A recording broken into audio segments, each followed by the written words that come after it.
여러분, 오늘 이야기는 정말 중요합니다. 변한다는 게 왜 그렇게 어려운지, 그 전에 인생이 도대체 뭐가 어떻게 변한다는 건지, 변한다는 그 본질이 진짜 뭔지 제대로 파고들 겁니다. 오늘 하루로는 부족해서 3부작으로 준비를 했어요. 사람들이 흔히 사람 절대 안 바뀐다, 사람 인생 안 바뀐다 하는 데는 이유가 있습니다. 오늘 제가 드릴 메시지는요, 어딘가 모르게 계속 제자리를 맴도는 것 같은 분들, 그런데 분명히 이상은 높고 바라는 게 있는 분들, 진짜 항상 진심으로 더 나은 삶을 원하지만 뜻대로 되지 않고 투자, 사업, 영업, 다이어트 등 공부든 그게 뭐든 작정한 대로 잘 안 따라주는 분들이 정말 매일 들으시면 여러분이 생각하시는 것보다 훨씬 도움이 되실 거예요. 저에게 정말 큰 깨달음을 준 저의 인생 책 중 한 권인데요. 조 디스펜자 박사의 꿈을 이룬 사람들의 뇌에 담긴 인사이트에 저의 생각까지 더해서 바로 시작해 보겠습니다. 먼저 저자의 시선으로 풀어갑니다. 이별은 어렵다. 여기 중독의 예가 하나 있다. 많은 사람들이 자신의 애인과 잘 맞지 않는다는 것을 이성적으로 알고 있으면서도 다시 그 사람에게 돌아간다. 헤어지는 게 왜 이토록 힘든 것일까? 사귀는 과정에서 두 사람은 신경 전달 물질과 뇌하수체에서 분비되는 단백질인 펩티드를 생산하는 신경망을 활성화한다. 이 신경망은 그들이 무엇을 경험하든 특정한 방식으로 느끼게 한다. 그리고 이러한 느낌은 두 사람 각자의 개성과 자아를 재확인시켜준다. 가령 이런 것이다. 그래, 맞아. 원래 나는 이런 사람이었지. 이 사람을 사귀어 보니 나를 알겠다. 이런 두 사람이 헤어질 결심을 하면 어떨까? 관계에서 형성된 신경회로와 화학 반응, 즉 특정한 감정에 길들여진 두 사람은 도무지 이걸 끊을 수가 없다. 이별 후에도 서로에 대한 기억으로 인해 그들은 익숙한 화학적 자극을 갈망하는 상태가 되는 것이다. 몸은 극한의 상실감을 느낀다. 즉 이별의 아픔은 단순한 감정 상태의 변화라기보다는 신경화학적 습관이 중단된 것이라 할 수 있다. 그렇게 길들여진 습관을 중단하면 어떻게 되겠는가? 굉장히 불편하다. 그러니 감정적 중독이라는 화학적 반응을 생각해 보아 커플들이 헤어졌다 다시 만나기를 반복하는 것은 사실 어떻게 보면 오히려 당연한 일인 것이다. 자, 여기 나쁜 이성에게만 끌린다고 고통을 호소하는 한 여성이 있다.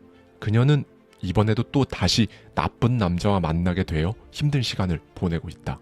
그녀는 이번엔 아니라고 극구 부인하지만 언제나 나쁜 사람들을 정말 잘 찾아낸다. 그간의 관계들을 통해 형성된 신경망이 그녀에게 그대로 남아있기 때문이다. 형편없는 행동을 일삼는 애인들보다도 더 큰 문제는 따로 있다. 그녀가 변하지 않는 신경망을 가진 채로 살아갈 가능성이 더 큰 문제다. 그녀는 자신의 삶에서 자신을 희생자로 만들어주는 사람들에게 의존하도록 신경화학적으로 짜여져 있었다. 그녀는 그녀 자신을 희생자로 만드는 부류의 사람들을 자신의 삶으로 끌어들인다. 그리고 그들은 언제나 그녀가 중독되어 있는 화학물질을 일으켜주는 방식으로 행동한다. 이를테면 절망감이란 화학물질에 알게 모르게 중독된 그녀가 이 관계에서 절망감을 느끼도록 끌고 가는 것이다. 이런 상태가 그녀에겐 익숙하고 편안하다. 자, 여기서 중요한 이야기를 해보자. 이런 현상이 지속되면 우리는 익숙하고 일상적으로 예측 가능한 일만 갈구하게 된다. 우리는 언제나 익숙한 신경망을 자극하는 현실에 반복적으로 노출되는 것이다. 그런데 이 신경망이 나를 파괴하는 방향으로 짜여져 있다면 어떨까? 결과는 끔찍하다. 네, 사람들은 대부분 신경망이 서로 얼마나 비슷한지 서로 탐색해서 인간관계를 맺습니다. 그래서 여러분이 느끼기에 뭔가 항상 같은 종류의 관계를 반복하는 느낌을 받죠. 어떤 사람과 헤어지게 되더라도 그 관계가 만들어낸 어떤 느낌이 계속 남아서 그 사람의 부재가 만들어내는 공허함 속에 그동안 길들여진 화학물질을 생산하게 해줄 다른 후보자를 또 막 찾는 거죠. 재밌는 건 이렇게 이미 만들어진 신경망은 비단 이 사랑의 영역에서뿐만 아니라 정말 다양한 면면에서 여러분의 상태를 과거와 최대한 비슷한 그 느낌으로 끌고 간다는 거죠. 우리가 특정한 방식으로 생각하는 것을 멈추고 싶다고 결심한다면 어떤 일이 벌어질까? 마침내 당신이 하루라도 창피함이나 분노, 혐오나 두려움을 느끼지 않기로 결정하면 무슨 일이 벌어질까? 이러한 결정은 다이어트를 하기로 결심하건 담배나 술을 끊기로 결심하는 것과 똑같다. 특정 감정을 느끼는 것을 그만두기로 결심하는 것도 그만큼의 의지와 노력이 필요하다는 것이다. 습관적으로 마시던 모닝커피 없이 스스로 잠에서 깨려는 것과 비슷하다. 그렇게 되면 몸은 이제 뇌에 이렇게 불만을 토로할 것이다. 이제 부정적인 화학물질을 얻지 못한다고? 이거 누구 생각이야? 왜 나를 힘들게 만들지? 처음에는 몸에서 충동적인 생각의 형태로 갈망이 일어난다.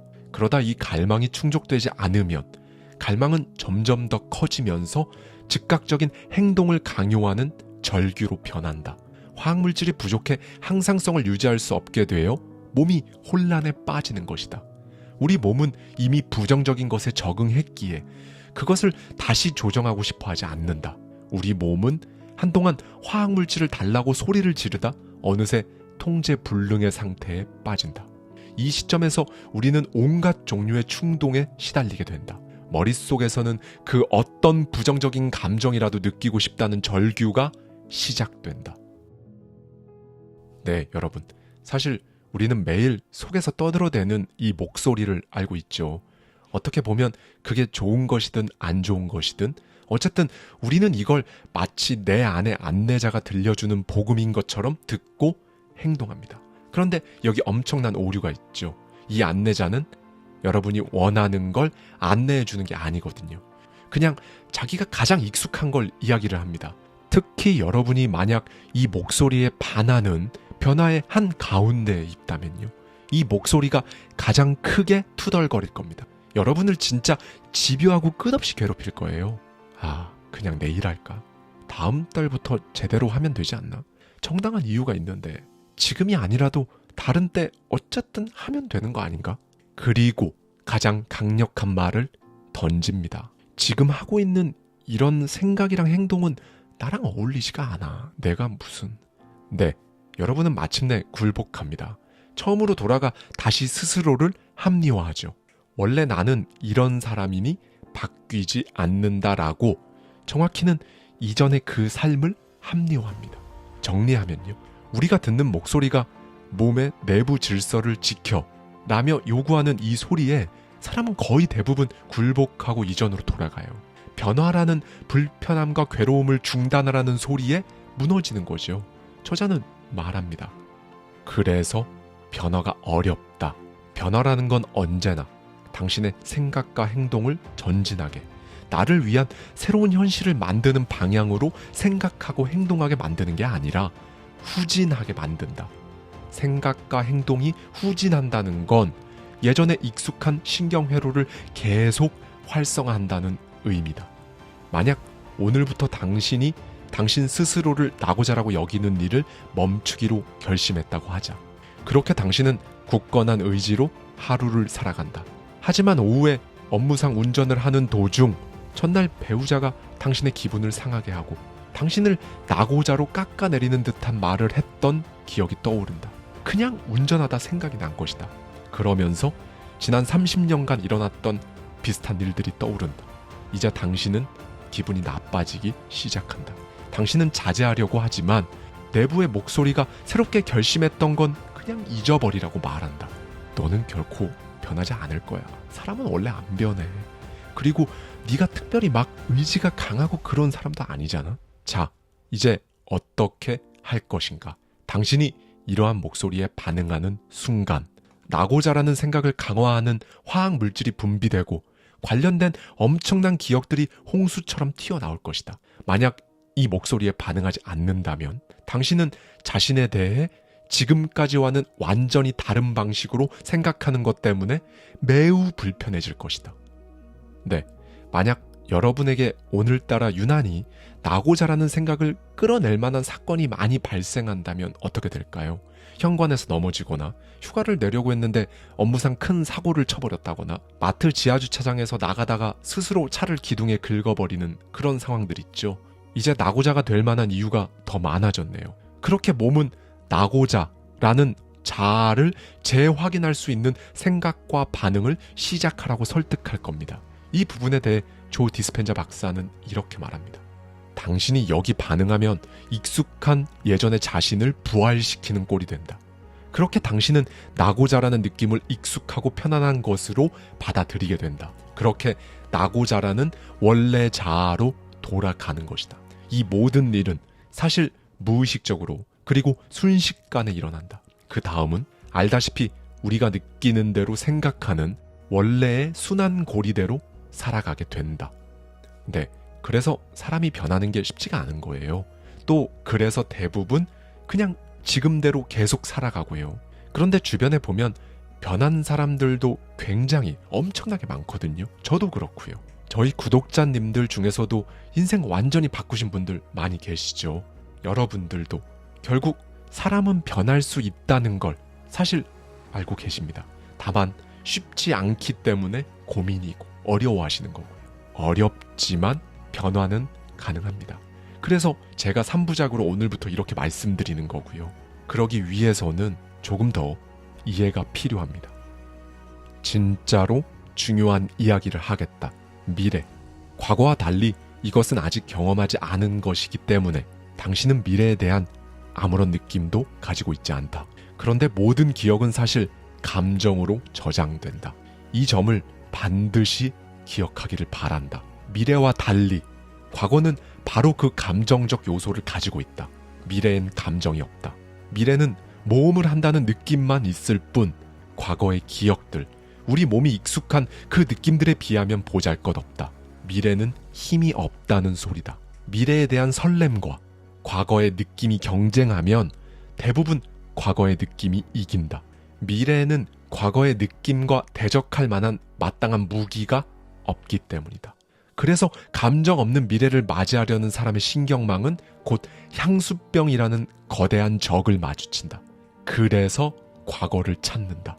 미래에 대한 설렘이 반짝했더라도 점점 더 희미해진다. 그렇게 다시 익숙한 환경으로 회귀해버리면 몸은 이제 모든 것이 한결 더 낫고 올바르다는 느낌을 선물해준다. 그래서 감정이 없는 미래를 향하기 어려운 것이다. 그래서 변화가 어려운 것이다.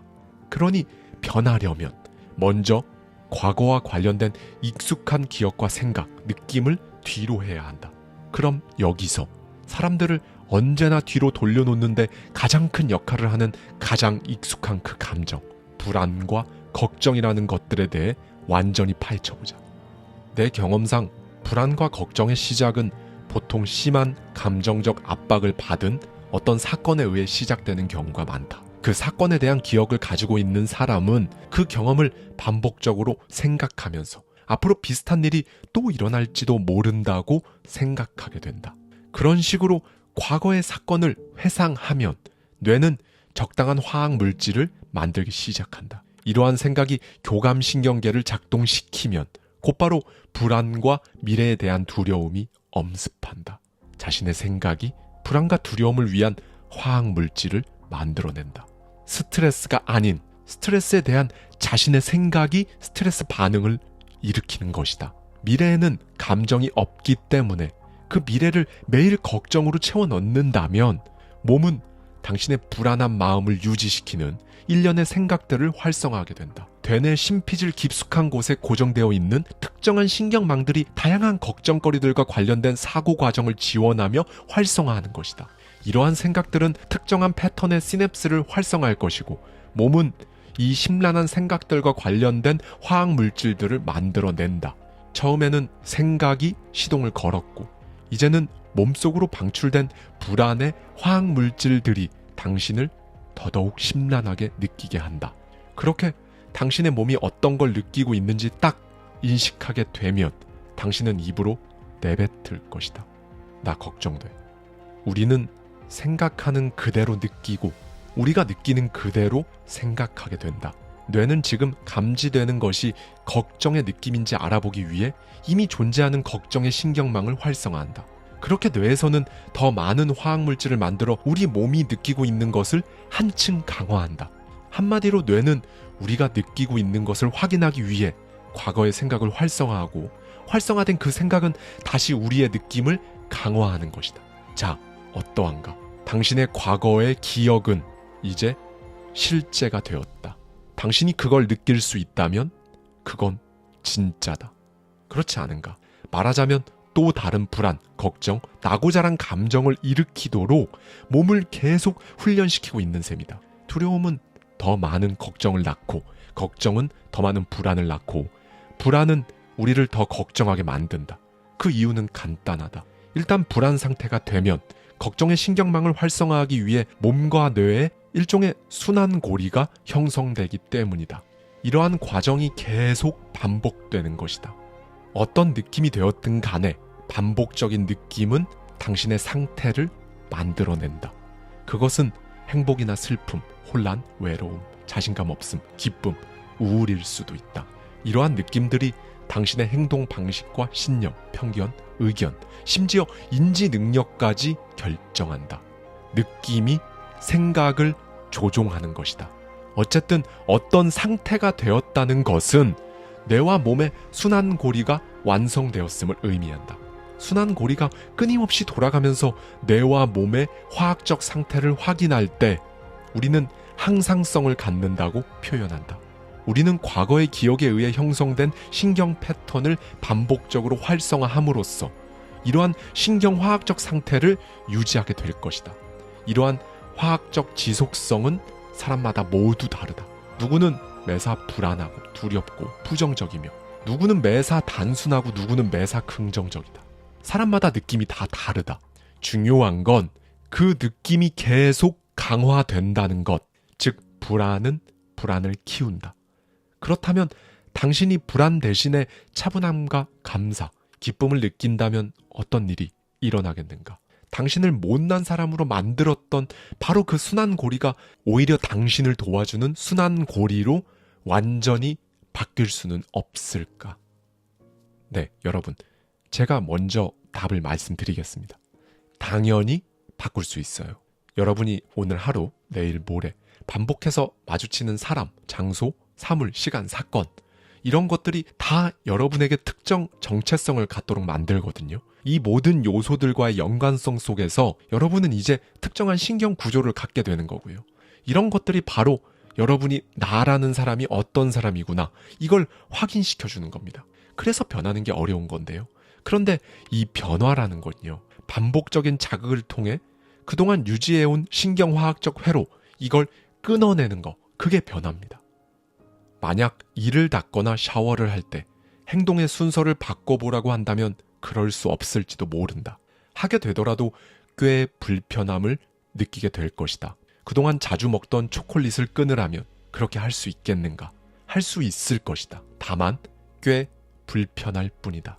지난 15년간 반복적으로 당신의 자존감에 타격을 주었던 누군가와의 관계를 끊을 수 있겠는가? 그것을 하기 위해 어떤 노력이 필요할까?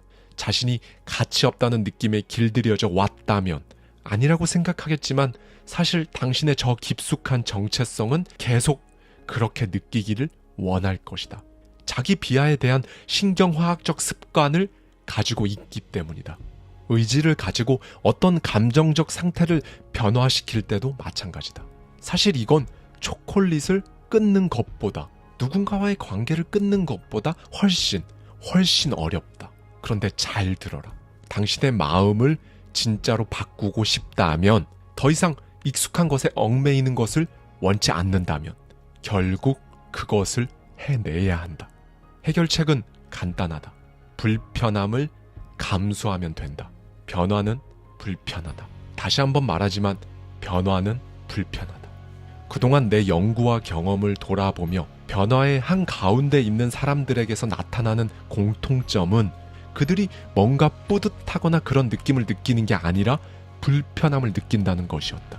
당신의 변화에 대해 기억해야 할 한 가지를 꼽는다면 변화란 자아, 몸, 이 둘을 완전한 혼란으로 몰아넣는다는 것을 의미한다. 당신의 자아가 자신을 정의해주던 느낌을 더 이상 가질 수 없기 때문이다. 늘 반복하던 어떤 생각과 느낌, 반응을 멈추면 이로 인한 화학물질 생산이 중단되어 우리 몸의 항상성이 깨진다. 그래서 만약 당신이 생각을 바꿈으로써 당신 체내의 질서가 변하면 당신은 더 이상 당신 스스로를 예전의 자신과 똑같은 존재로 느낄 수가 없게 된다. 진짜로 변한 사람들을 만나보면 그들이 지녔던 그들의 과거는 이 사람과 동일 인물이 아닌 듯한 느낌이다. 그들 스스로도 과거의 자신을 동일 인물이라 생각하지 않는다. 당신을 한번 돌아보라. 예전에 당신과 계속 똑같은 존재라는 생각이 드는가? 혹은 완전히 변했나? 당신이 당신 스스로를 반복적인 생각, 행동, 반응이라는 상자에 가두고 있었다면 그건 단지 마음의 틀이다. 언제까지 당신을 환경에 대해 반응만 하는 종속물로 둘 것인가? 자, 이 시점에서 당신의 의지와 자기 통제는 힘을 발휘해야 한다. 당신은 자신에 대한 통제력을 가질 필요가 있다. 할 수 있을까? 할 수 있다. 즉각적인 편안함에 안주할 것인가? 아니면 불편하지만 자신의 더 큰 비전을 위해 의지를 굳건히 할 것인가? 어떠한 경우든 자신을 통제한다는 것은 의식이 몸에 대한 통제권을 되찾는 것이다. 운명의 판세가 뒤바뀐다는 말이다. 자, 여기 깊숙한 계곡에 살고 있는 당신이 있다. 당신은 평생 거기 살았고 수목 한계선 위로 올라간 적이 없다. 매일 똑같은 사람에게 둘러싸여 산 당신에게 어느 날 누군가 숲에서 내려와 산 정상을 넘어가면 한 번도 못 본 광활한 대지가 펼쳐져 있다는 사실을 알려준다.